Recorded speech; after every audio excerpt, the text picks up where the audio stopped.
কই মাছ কিভাবে ছাই ছাড়া কাটলাম সেটাই শেয়ার করব আপনাদের সাথে।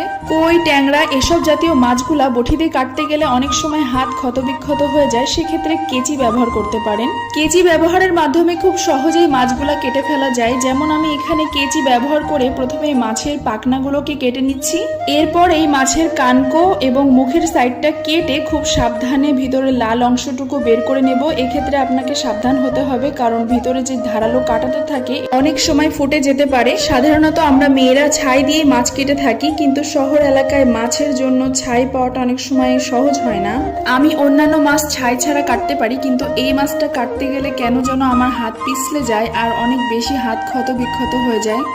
মাছের বাজারগুলোতে সাধারণত এই মাছগুলো কেটে দেয় না, এজন্য যতটুকু সহজ করা যায় কেচি দিয়ে ততটুকুই আমি এটাকে কেটে নিচ্ছি। এরপর যদি এভাবে মন চায় আপনারা আঁশটেগুলো উঠাতে পারেন, অথবা বটি দিয়েও উঠিয়ে ক্লিন করে নিলে মাছগুলো পরিষ্কার হয়ে গেল।